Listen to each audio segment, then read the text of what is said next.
की बात है कि भगवान जब द्वारिका में थे और एक दिन ये सारी की सारी जो है रानियां पटरानियां रुक्मणी जी देखती क्या है कि भगवान सो रहे हैं और सोते समय राधे राधे सपनों में कर रहे हैं, राधे का स्मरण कर रहे हैं। तो जो है रोहिणी जी ने सत्यभामा को बुला लिया, कालिंदी को बुला लिया, सभी रानियों को बुला लिया और कहते हैं देखो तो जरा, हमारे होते हुए भी आज भी कृष्ण जो है राधे को नहीं भूल पा रहे हैं। हम में कोई कमी होगी, इसलिए जो राधे को आज भी याद रखते हैं। आपस में विचार विमर्श कर ही रही थी, तब तक जो है नारद जी का प्रवेश हो गया।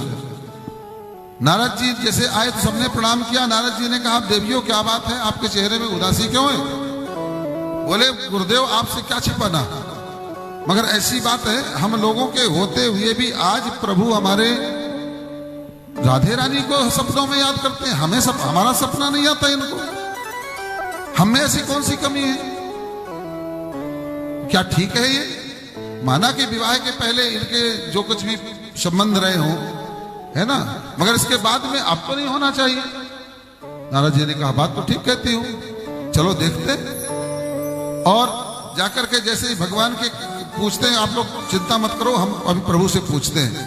भगवान तो समझ गए कि नारद जी आ रहे हैं, प्रश्न क्या करेंगे।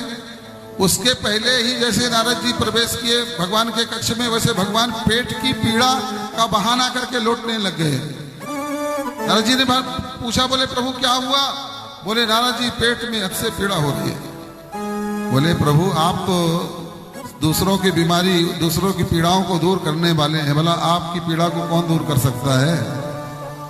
तो बोले नारद जी मैं बताता हूं वो दवाई कहाँ मिलेगी, और वो जब आ जाएगी तभी मेरी पेट की पीड़ा दूर होगी।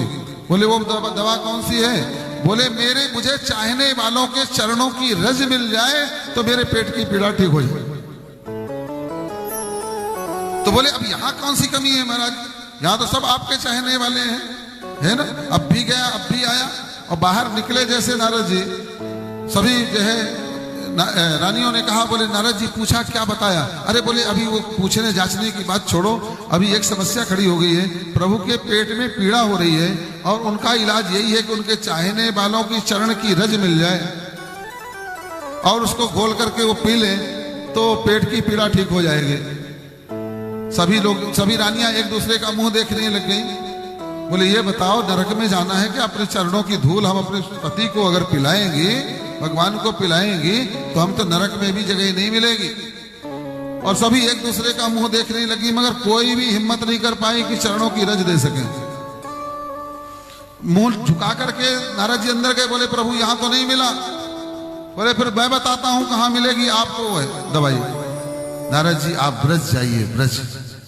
और नारद जी ब्रज जाते हैं और ब्रज में जाकर के देखते क्या है, इतने वर्ष हो चुके हैं मगर आज भी ये गोपिकाएं, ये राधा रानी जो है अपना अपना कार्य जो है करने के बाद में और बैठ करके केवल कृष्ण की लीलाएं ही कहती, सुनती और करती हैं।